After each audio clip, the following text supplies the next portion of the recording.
எங்களுக்கு ஒரு ஒப்பந்தம் வேணும் கெஞ்சி கேட்டு இல்லாமல் இப்போ மிரட்டியாவது பார்க்குறாங்க. அந்த ஒப்பந்தம் நடக்கலைன்னு சொன்னால் குண்டுகளுடன் பேச்சுவார்த்தை நடத்த நாங்கள் தயாராக இருக்கிறோம், நாங்கள் கடுமையாக தாக்குதல் நடத்துவோம். அண்ட் ஆல்ரெடி தாக்கி அடி வாங்கி நிற்கும் போது தான் என்ன சொல்கிறாங்கன்னு கேட்டால் நாங்கள் தொடர்ந்து தாக்குதல் நடத்துவோம், எங்களோட நீங்கள் பேச்சுவார்த்தைக்கு வந்தே ஆகணும் அப்படின்னு சொல்லி எப்படியா அந்த யுத்தத்தை விட்டு ஓடுறதுக்காக இந்த மாதிரி வழிமுறைகளை அவர்கள் பார்க்கக்கூடிய நேரத்தில் தொழுகை நடத்துவதற்கு கிட்டத்தட்ட 31 நாட்களாக இஸ்ரேல் தடை விதித்திருக்கிறது. பெருநாள் தொழுகை கூட மசூத் அக்ஸாவுக்குள்ள நடத்த முடியல. இந்த மசோதா சொல்லக்கூடிய மிக முக்கியமான செய்தி என்னன்னு கேட்டால், இஸ்ரேலை சேர்ந்த ஒரு நபருக்கோ அல்லது யாருக்கோ தீங்கு விளைவிக்கும் விதமாக பாலஸ்தீனர்கள் யார் எதை செய்தாலும் அவர்கள் கைது செய்யப்பட்டு தண்டனை அல்லது ஆயுள் தண்டனை விதிக்கப்படுவார்கள்.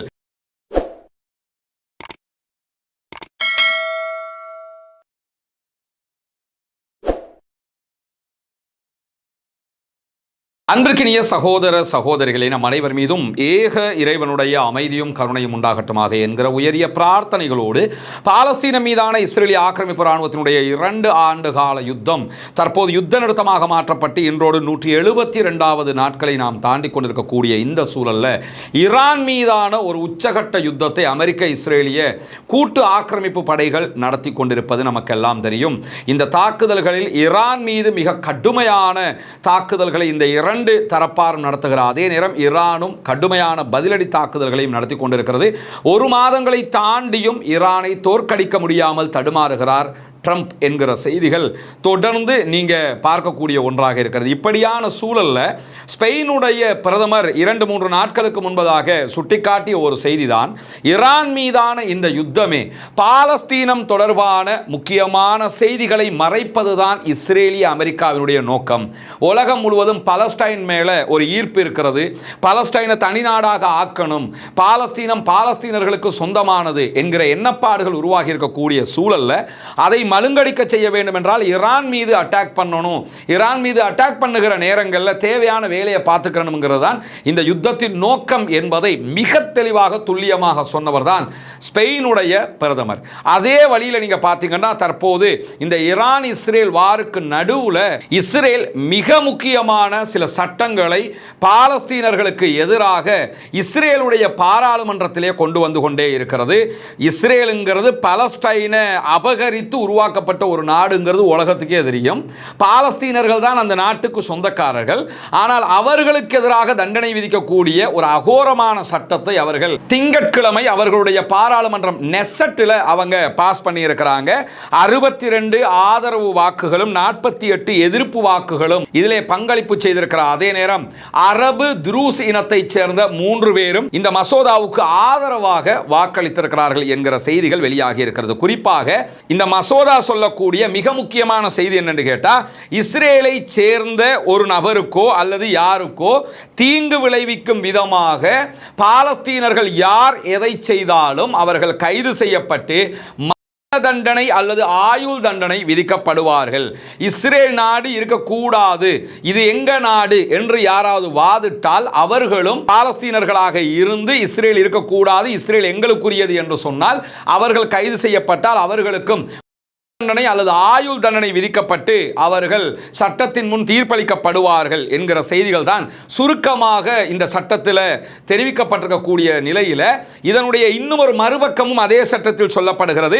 ஒரு இஸ்ரேலிய குடிமகனை, இஸ்ரேலில் இருக்கக்கூடிய ஆக்கிரமிக்கப்பட்ட பாலஸ்தீனத்துக்குள்ள இருக்கக்கூடிய ஒருவனை பாலஸ்தீனத்தை சேர்ந்த யாராவது கொன்றுவிட்டால் அவர்களுக்கு மரண தண்டனை விதிக்கப்படும். ஆனால் பாலஸ்தீனத்தை சேர்ந்த ஒருவரை இஸ்ரேலை சேர்ந்த யாராவது கொன்றால் அவர்களுக்கு எந்த தண்டனையும் விதிக்கப்படாது. பலஸ்டைன் மக்களை இஸ்ரேல்காரன் கொண்டுட்டான்னா எந்த தண்டனையும் அவங்களுக்கு கிடையாது.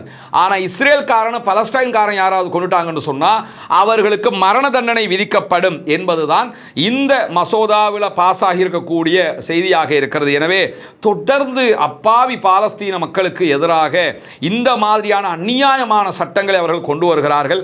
ஆல்ரெடி பலஸ்டைனை சேர்ந்த பல ஆயிரக்கணக்கான மக்கள் இஸ்ரேலுடைய சிறைகளில் வாடிக்கொண்டிருக்கும் போது அவர்கள் அத்தனை பேர் மீதும் இதை அவங்க திணிப்பாங்க, அவங்க அத்தனை பேருக்கும் மரண தண்டனை விதிப்பாங்க என்பது இதிலிருந்து உறுதியாகிறது. ஆனால் இந்த நிமிஷம் வரைக்கும் இதற்கு எதிராக பெரிய அளவில் ஒரு எதிர்ப்பு அலை உண்டான மாதிரி தெரியலை. அந்த மக்கள் பாதுகாக்கப்பட வேண்டும் என்று பேசிய மாதிரி தெரியலை. கண்டன அறிக்கைகள் கூட நீங்கள் பெரிய அளவில் பார்த்துருக்க மாட்டீங்க. ஒரு ஒதுக்கப்பட்ட மக்களாக பாலஸ்தீன அப்பாவிகள் இருக்கிறார்கள். இந்த இடம்தான் பாலஸ்தீனர்களும் முழு உலகமும் ஈரானுக்கு ஆதரவாக நிற்கக்கூடிய புள்ளியாக இருக்கிறது. ஏன்னா இஸ்ரேல்காரன் பலஸ்டைனில் அவ்வளோ அநியாயம் பண்ணும்போது இந்த அரபு நாட்டுக்காரங்க அத்தனை பேரும் பார்த்துக்கிட்டு அமைதியாக இருக்கும்போது ஈரான்காரங்க மட்டும்தான் வந்து பாலஸ்தீனத்துக்கு ஆதரவாக நின்னாங்க.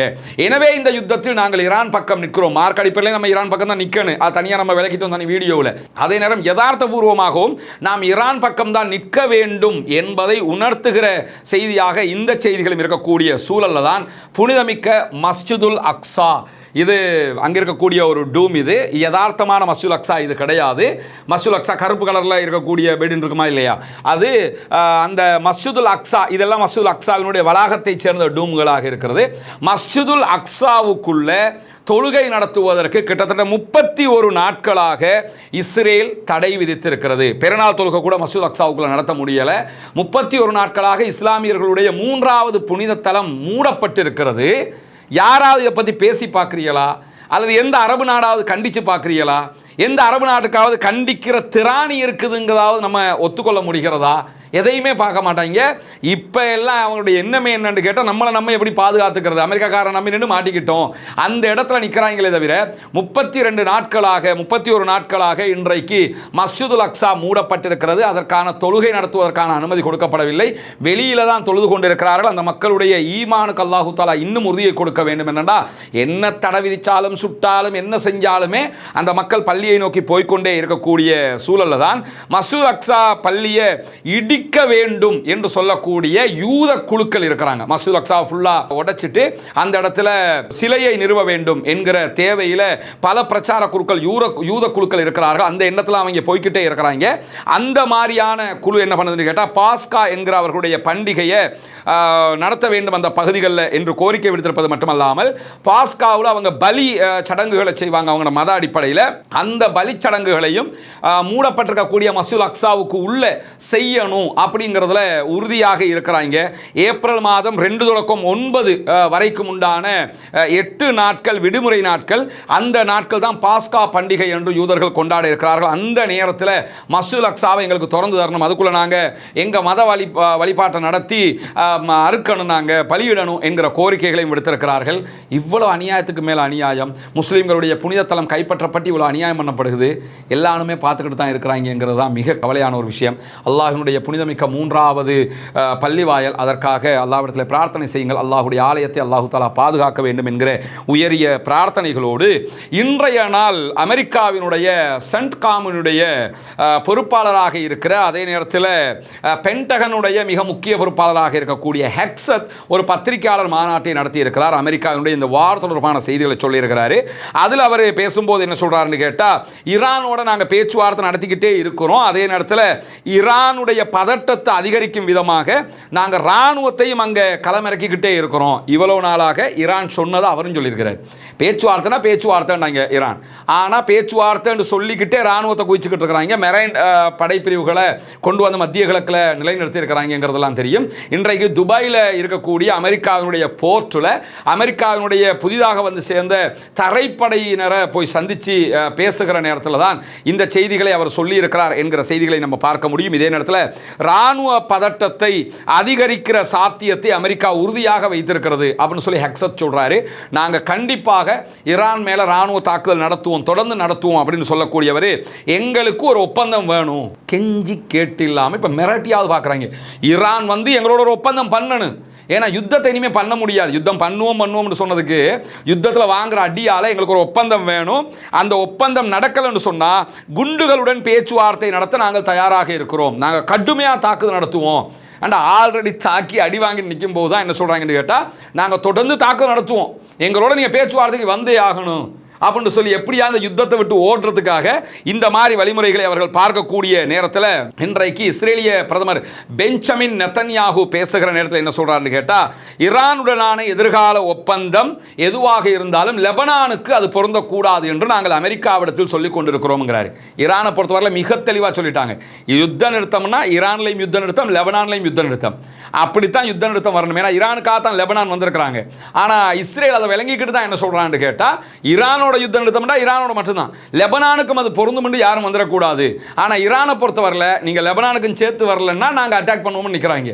இப்போ இது இஸ்ரேலுக்கு மிகப்பெரிய தலையடியா மாறி இருக்கிறதுனால அதுல ஒரு பெரிய பயம் என்னடா, அமெரிக்காக்காரன் தப்பி ஓடுறதுக்காக வேண்டி உடனே லெபனானுடைய சேர்த்து யுத்த நிறுத்தம் ஆக்கிட்டு போயிட்டான்னு கேட்டா, லெபனானை நாங்க பிடிச்சிட்டோம் ஆக்கிரமிச்சிட்டோம்னு சொல்லி தேர்தலில் ஜெயிக்க முடியாம போயிருங்கிறதுனால இப்பவே அவர் அதை போட்டு வைக்கிறாரு. ஆனா அமெரிக்கா இதுக்கு மாற்று கருத்தில் இருப்பது போன்ற செய்திகள் வெளியாக இருக்கிற அதே நேரத்தில் முக்கியத்துவம் வாய்ந்த ஹார்முஸ் ஜலசந்தியில் இருக்கக்கூடிய ஈரானுடைய கஷும் தீவில் அமைந்திருக்கக்கூடிய கடல் நீர் சுத்திகரிப்பு நிலையத்தின் மீது இன்றைக்கு இஸ்ரேலிய அமெரிக்க ராணுவம் தாக்குதல்களை நடத்தி இருக்கிறது. அந்த தாக்குதல்களில் குறித்த சுத்திகரிப்பு நிலையம் மொத்தமாக செயலிழந்திருக்கிறது என்கிறது தஸ்னீம் நியூஸ் ஏஜென்சி, ஈரானுடைய நியூஸ் ஏஜென்சி. அவங்க வெளியிட்டிருக்கக்கூடிய தகவல் இதை பார்க்க முடிகிறது. அதே நேரத்தில் ஈரானுக்கு எதிரான அமெரிக்க இஸ்ரேலிய தாக்குதல்கள் காரணமாக ஈரான் அதற்கு எதிரான பதிலடியை அமெரிக்க இஸ்ரேலிய தளங்கள் மீது நடத்தி வருகிற காரணத்தினால தொடர்ச்சியாக துபாயினுடைய பங்கு சந்தைகள் வீழ்ச்சி கண்டு கொண்டிருக்கிறது என்கிற செய்திகள் வெளியாகி கொண்டிருக்கிறது. இன்றைக்கு அல் ஜசீரா இந்த தகவல்களை வெளியிட்டிருக்கிறது. துபாயினுடைய பங்கு சந்தையை நீங்க எடுத்துக்கிட்டீங்கன்னு சொன்னா, உச்சத்தில் இருந்த பங்கு சந்தை இந்த 30 நாட்களுக்குள்ளாக துபாய், அபுதாபி உள்ளிட்ட யுஏஇனுடைய பங்கு சந்தையில் 120 பில்லியன் அமெரிக்க டாலர்கள் அளவுக்கு இழப்பு ஏற்பட்டிருக்கிறது என்கிற செய்திகள் இன்றைக்கு வெளியாகி இருக்கிறது. உலக அளவில் மிகவும் கடுமையாக பாதிக்கப்பட்ட நிதி சந்தைகளில் மிக முக்கியமான ஒன்றாக துபாயினுடைய நிதி சந்தை மாறி இருக்கிறது. உலகத்தில் டாப்ல நிற்கிற ஒரு நிதி சந்தை தான் துபாயினுடைய நிதி சந்தை. அந்த நிதி சந்தையில் 120 பில்லியன் அமெரிக்க டாலர்கள் அளவுக்கு நஷ்டம், இழப்பு ஏற்படுகிற அளவுக்கு அவர்களுடைய பொருளாதாரம் வலுவிழந்து கொண்டே போகிறது இந்த யுத்தத்தினால் என்கிற செய்திகளுக்கு மத்தியில் ஈரானிலிருந்து ஏவப்பட்ட 12 ஏவுகணைகளை 32 ஆளில்லா விமானங்களையும் இடைமறித்ததாக இன்றைக்கு அதே யுஏஇ அறிவித்திருப்பதை பார்க்க முடியும். ஐக்கிய அரபு அமீரகம் வெளியிட்டிருக்கக்கூடிய செய்தியில் இன்னைக்கு 12 ஏவுகணைகளை நாங்கள் தடுத்திருக்கிறோம், 32 ஆளில்லா விமானங்களை தடுத்திருக்கிறோம் என்று சொல்லியிருக்கிற அதே நேரத்தில் இன்னும் ஒரு அபாயகரமான முக்கியமான செய்தியும் வெளியாகி இருக்கிறது. அது என்ன அபாயகரமான முக்கியமான செய்தி என்று சொல்லி பார்த்தீங்கன்னு சொல்லி சொன்னால், வளைகுடா நாடுகள் ஒற்றுமையை பேணிக் கொண்டிருக்கிறார்கள் இந்த தாக்குதல் விவகாரத்தில். அதாவது ஈரான் அமெரிக்காவினுடைய வளைகுடாவில் இருக்கக்கூடிய தளங்களுக்கு அடிக்கிறாங்க. கத்தர், துபாய், பஹ்ரைனு எல்லா இடத்துக்கும் அடிக்கிறாங்களா இல்லையா, சவுதி அரேபியா, இதெல்லாம் அந்த நாட்டுக்குள்ள அடிக்காம அந்த நாட்டு தளங்கள், அமெரிக்க தளங்கள் மேலே அடிக்கிறாங்க, இஸ்ரேல் மேலே அட்டாக் பண்ணுறாங்க. இப்படியான நிலையில் அரபு நாடுகள் மொத்தமாக என்ன சொல்லி கொண்டிருக்கிறாங்கன்னா, நாங்கள் வர்றதை தடுத்துக்கிட்டு இருக்கிறோம், எங்கள் மேலே யுத்தத்தை ஈரான் திணிச்சுக்கிட்டு இருக்குது, நாங்கள் தடுத்துக்கிட்டு இருக்கிறோம், நாங்கள் நேரடியாக யுத்தத்துக்கு போகலை அப்படின்னு சொல்லி தெளிவான ஒரு நிலைப்பாட்டில் இருக்கிறார்கள். இப்படி நிலைப்பாட்டில் இருக்கிற போது இன்றைக்கு இது தொடர்பாக அல் ஜசீராவுக்கு பேசியிருக்கக்கூடிய கத்தருடைய ஹமது பின் ஹலீஃபா பல்கலைக்கழகத்தின் பொது கொள்கைகளுக்கான பேராசிரியர் சுல்தான் பராக்கத்துங்கிறவர் மிக முக்கியமான ஒரு செய்தியை போட்டு உடைத்திருக்கிறார். அதாவது இந்த அமைதி போங்கு என்பது நீடிக்கும் என்று நாங்கள் எடுத்துக்கிற முடியாது. குறிப்பாக வளைகுடா நாடுகள் எல்லாம் ஒற்றுமையாக இருந்தாலும் ஐக்கிய அரபு அமீரகமும் பஹ்ரைனும் இஸ்ரேலோடு அமெரிக்காவோடு இணைந்து ஈரானுக்கு எதிரான சண்டையில் பங்கெடுக்க வாய்ப்புகள் அதிகம் இருக்கிறது. அப்படி பங்கெடுத்தால் அந்த 2 நாடுகளும் மிக கடுமையாக இன்னும் அடிவாங்குவதற்கான வாய்ப்புகளும் இருக்கிறது என்பதை நாம் புரிந்து கொள்ளுகிற அதே நேரத்தில் ஐக்கிய அரபு அமீரகம் அதே போன்று பஹ்ரைன் ஆல்ரெடி 2 பேருமே இஸ்ரேலை தனிநாடாக அங்கீகரித்தவங்க. அந்த ஆப்ரஹாம் ஒப்பந்தம் மூலமாக மற்ற கல்ஃப் கண்ட்ரீஸ் ஆதரிக்கலை, இவங்க 2 பேரும் ஆதரிச்சிருக்கிறாங்க, அனுமதிச்சிருக்கிறாங்க. அவங்களோட தூதுவராலயம் எல்லாமே இருக்குது. அதாவது யுஏஇன்னா இஸ்ரேல், இஸ்ரேல்னா யுஏஇ, பஹ்ரைன்னா யுஏஇன்னா பஹ்ரைன்ங்கிற அளவுக்கு அவர்களுடைய ஒற்றுமை பெரிய அளவில் ஓங்கி கொண்டிருக்கக்கூடிய சூழல்ல அவங்க மேலே தற்போது ஈரான் படுபயங்கரமான தாக்குதல்களை நடத்தி கொண்டே இருக்கிறது. இந்த தாக்குதல்களை பொறுத்தவரையில் இஸ்ரேலுக்கு அடுத்ததாக மிக கடுமையாக அடிவாங்கக்கூடிய ஒரு நாடாக ஐக்கிய அரபு அமீரகம் துபாய் இருக்கிறது. அதற்கு அடுத்த இடத்துல பஹ்ரைன் இருக்கிறது. இந்த 2 நாட்டின் மேல கடுமையான தாக்குதல்கள் நடத்தப்படுகிற காரணத்தினால இந்த 2 நாடுகளுமே வளைகுடா நாடுகளை விட்டு ஒற்றுமையை விட்டு பிரிந்து சென்று இஸ்ரேலோடு இணைந்து ஈரானுக்கு எதிரான யுத்தத்தில் பங்கெடுக்க கூடும் என்கிறார் பேராசிரியர் அவர்கள் என்கிற செய்திகள் வெளியாகி இருக்கிற அதே நேரத்தில் இன்றைக்கு ஈரானுடைய இஸ்பஹான் மாநிலத்தில் இருக்கக்கூடிய இராணுவ தளங்கள் மீது மிக கடுமையான தாக்குதல்களை அமெரிக்காவும் இஸ்ரேலும் நடத்தி இருக்கிறது. குறிப்பாக சேதத்தின் அளவு எவ்வளவு, உயிரிழப்புகள் எவ்வளவு இருக்கிறது என்கிற தகவல்கள் இன்னும் வெளியாகவில்லை. இஸ்பஹான் மாகாணம்ங்கிறது ஈரானுடைய பாதுகாப்பு துறையினுடைய முதுகெலும்பாக பார்க்கப்படுகிறது. அங்குதான் நிறைய ஆயுத உற்பத்திகள் பண்ணக்கூடிய ஒரு பெரிய மாகாணமாக இஸ்பஹான் இருக்கக்கூடிய நேரத்தில் தான் அந்த மாகாணத்துக்குள்ளதான் நட்டான்ஸும் இருக்கிறது. அவர்களுடைய அணு செறிவூட்டக்கூடிய மத்திய நிலையமாக இருக்கிற நட்டான்ஸும் அங்கே தான் இருக்குது. இஸ்பஹான்லேயே இன்னும் ஒரு அணு செறிவூட்டக்கூடிய நிலையமும் இருக்கிறது. ரஷ்யாவினுடைய கண்ட்ரோல் இருக்கக்கூடிய இன்னும் பல இடங்களும் அங்கே இருக்கக்கூடிய நேரத்தில் தான் அந்த இஸ்பஹான் மாநிலத்தில் பத்ர் என்கிற ஒரு விமான படைத்தளம் இருக்கிறது. நபிகள் நாயகம் ஸல்லல்லாஹு அலைஹி வஸல்லம் அவர்கள் எதிரிகளோடு செய்த நாட்டை பாதுகாப்பதற்காக மேற்கொண்ட முதலாவது யுத்தம் பத்ர் யுத்தம். அந்த பத்ருடைய பெயர்லேயே ஒரு விமான படைத்தளம் இருக்கிறது இஸ்பஹானில். அதே போன்று 8வது ஷகாரி விமான படைத்தளமும் அங்கே தான் இருக்கிறது. 4வது விமான படைத்தளமும் அங்கே தான் இருக்கிறது. இது தவிர மேலும் பல விமான படைத்தளங்களும் மற்ற அமைப்புகளும் இராணுவம் சார்ந்த விவகாரங்களும் இஸ்பஹானில் இருக்கிறது. இன்னும் சொல்ல போனால் இஸ்பஹானில் மேலே இருக்குங்கிறத விட எல்லாமே பூமிக்கு அடியில் தான் இருக்கிறது. எனவே பூமிக்கு அடியில் இருக்கக்கூடிய இலக்குகளை அடிப்படையாக வைத்து தான் இந்த தாக்குதல்களை அமெரிக்கா நடத்தி கொண்டிருக்கிறது என்கிற செய்திகளுக்கு மேலே இந்த தாக்குதலில் இராணுவ தளங்கள் மட்டும் தாக்கப்படலை. புற்றுநோய் மருந்து ஆலை மீது இஸ்ரேலும் அமெரிக்காவும் தாக்குதல்கள் நடத்தி இருக்கிறது என்கிற செய்திகள் இன்றைக்கு வெளியாக இருக்கிறது. புற்றுநோய் எதிர்ப்பு, அதே போன்று புற்றுநோயாளர்களை மயக்க மருந்து, பிற மருந்து உற்பத்திகள் இதெல்லாம் செய்யக்கூடிய மருத்துவ ஆராய்ச்சி மத்திய நிலையத்தின் மீதும் இன்றைக்கு தாக்குதல் நடத்தி இருக்கிறார்கள். ஜனநாயகவாதிகள், உலகத்துக்கே நீதி சொல்றவங்க, உலகத்துக்கே மனிதநேயத்தை சொல்றவங்க, ஈரான் மக்கள் அப்படி காப்பாற்றி கொண்டு வந்து சொர்க்கத்தை உலகத்தில் காட்டுறதுக்கு நாங்கள் இருக்கிறோம் என்று பேசக்கூடிய உலக மகா அயோக்கியத்தனத்தை செய்யக்கூடிய அமெரிக்காவும் இஸ்ரேலும் புற்றுநோயாளர்களுக்கான மருந்து தயாரிக்கிற நிலையத்தின் மீது தாக்குதல் நடத்தினார். பச்சை புள்ளைய கொண்டவனுக்கு இதெல்லாம் பெரிய மேட்ரே கிடையாதுங்கிறது நமக்கு தெரியும். ஆனாலும் இவ்வளவு பெரிய அநியாயத்தை சர்வதேசத்தின் கண்களுக்கு முன்பதாகவே இவர்கள் செய்திருக்கிறார்கள். ஈரானுடைய முன்னாள் ஃபாரின் மினிஸ்டரும் அதே போன்று பாயாப் ஆராய்ச்சி நிறுவனத்தினுடைய நிறுவனமான ஜாபர் அரீஃப் அவர்கள் இந்த தகவலை உறுதிப்படுத்தி இருக்கிறார்கள் என்கிற செய்திகளுக்கு மேலதிகமாக இதற்கு உடனடியாக ரிவேஞ்ச் எடுத்திருக்கிறது ஈரான் என்கிற செய்திகளும் வெளியாகி இருக்கிறது. குறிப்பாக வளைகுடாவில் இருக்கக்கூடிய இஸ்ரேலுக்கு ஆதரவான கப்பல்கள் மீது இன்றைக்கு தாக்குதல்களை நடத்தி இருக்கிறது ஈரான். வளைகுடாவில் ஒரு இஸ்ரேலிய கொள்கலன் கப்பல் மீது பாலிஸ்டிக் ஏவுகணை தாக்குதல்களை நடத்தி இருக்கிறோம் என்று சொல்லக்கூடிய ஈரானுடைய IRGC ஐக்கிய அரபு அமீரக கடற்கரையில் இருக்கக்கூடிய ஒரு இராணுவ தளத்துக்கு வெளியில அமெரிக்க கடற்படையினருடைய குழுவையும் நாங்கள் இலக்கு வைத்து ஆளில்லா விமானத்தின் மூலமாக அழித்திருக்கிறோம் என்று சொல்லுகிறார்கள். UAE இருந்த அமெரிக்கன் போர்சஸ் நின்று பயிற்சிகள் அது மாதிரி எடுத்துக்கிட்டு இருப்பாங்கல்ல, அந்த இடத்துக்கு ஆளில்லா விமான தாக்குதல் நடத்தப்பட்டு அதிலும் உயிரிழப்புகளை ஏற்படுத்தி இருக்கிறோம் என்று சொல்லுகிறார்கள். அதை தாண்டி பஹ்ரைனில் இருக்கக்கூடிய மனாமா விமான நிலையத்துக்கு அருகில் நிறுத்தப்பட்டிருந்த அமெரிக்காவினுடைய 5வது கடற்படையின் ஆளில்லா விமான எதிர்ப்பு அமைப்பை ஈரானுடைய ஆளில்லா விமானங்கள் அழித்திருக்கின்றன என்கிற செய்திகளுக்கு மேலதிகமாக குவைத்தில் இருக்கக்கூடிய ஒரு அமெரிக்க தளத்தில் இருந்த 2 மேம்பட்ட ரேடார் அமைப்புகளையும் ஆளில்லா விமானங்கள் அழித்திருக்கின்றன என்கிற செய்திகளும் இன்றைக்கு வெளியாகி இருக்கிறது. ரமதானுடைய மாதத்தில் நம்ம உங்களிடத்தில் மீண்டும் மீண்டும் வேண்டிக் கொண்டு வந்ததுதான் உங்களுடைய ஜகாத் மற்றும் சதகா நிதிகளை இலங்கையினுடைய கிழக்கு பகுதிகள் பொத்துவில்ல செய்து வரக்கூடிய இஸ்லாத்தை ஏற்றுக்கொண்ட சகோதர சகோதரிகளுக்கான வீடு கட்டும் கட்டுமான பணிகளுக்கு தந்து உதவுங்கள் என்று சொல்லி. ஏன்னா ஜகாத்தை பெறக்கூடிய தகுதி படைத்த 8 கூட்டத்தாரில் இந்த இஸ்லாத்தை ஏற்றுக்கொண்ட சகோதரர்களும் அடங்குகிறார்கள். அவர்கள் ஏழைகள் என்கிற காரணத்தினால அவர்கள் மிஸ்கீன்கள் அதே போன்று ஃபக்கீர்கள் பட்டியலையும் வருவாங்க. மொத்தத்தில் ஜகாத் பெறக்கூடிய 8 கூட்டத்தில் 3 கூட்டத்தினுடைய நன்மைகள் அவர்களுக்கு கொடுக்கக்கூடிய உதவிகளால் நமக்கு கிடைத்துவிடும் என்கிற செய்திகளை உங்களுக்கு நம்ம தொடர்ந்து சொல்லிக் கொண்டு வந்தோம். அங்குள்ள காட்சிகளையும் நம்ம காட்டியிருந்தோம். ஏற்கனவே 5 வீடுகளை நம்ம கட்டி கையளிச்சிருக்கிறோம். அந்த காட்சிகள் எல்லாம் தொடர்ந்து நீங்கள் பார்த்து வருகிறீர்கள். அதை தாண்டி இன்னும் 9 வீடுகள் கட்ட வேண்டிய தேவை இருக்கிறது. மொத்தம் 14 வீடுகள் என்கிற தகவல்களை உங்களுக்கு நம்ம சொல்லி வந்தோம். அதற்கான உதவிகளை நீங்கள் தொடர்ந்து வழங்கி வருகிறீர்கள். உங்களுடைய ஜக்காத்து தான தர்மங்களை தந்து வருகிறீர்கள். அந்த அடிப்படையில் தற்போது நம்ம 6வது வீட்டை கட்டுகிற பணியை ஆரம்பித்திருக்கிறோம். அதனுடைய காட்சிகளை தான் நீங்கள் முன்னாடி பார்க்குறீங்க.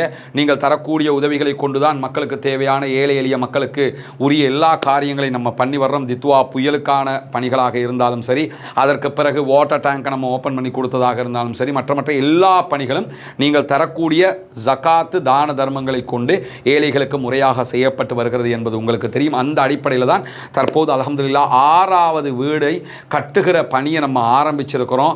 இந்த பணி தொடர்ந்து நடை நடைபெற்று 14 வீடுகளும் மீதி இருக்கக்கூடிய 9 வீடுகளும் கட்டி முடிக்கப்பட வேண்டும் என்பதுதான் என்னுடைய பிரார்த்தனையும் நிச்சயமாக உங்களுடைய பிரார்த்தனையாகவும் இருக்கும்.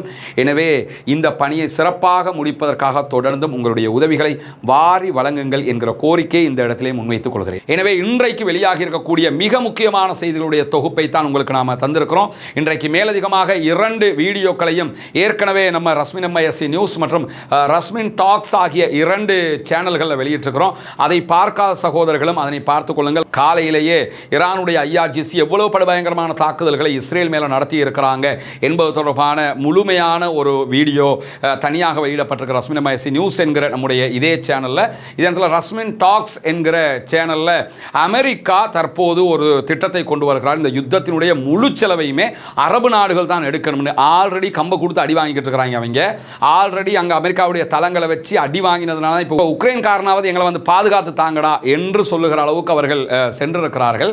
இப்படியான சூழ்நிலையில தான் மீண்டும் என்ன பண்றாங்க என்று கேட்டால் அமெரிக்காவே தற்போது இந்த யுத்தத்துக்கான எல்லா செலவையும் அரபு நாடுகள் தான் தரணும். எதுக்கு? இஸ்ரேலை பாதுகாக்கிறதுக்கு யுத்தம் பண்றான். இந்த யுத்தத்துக்கான செலவு அரபு நாட்டுக்காரன் கொடுக்கணும். இவங்க கொடுக்க மாட்டாங்கன்னு நினைச்சிடாதீங்க.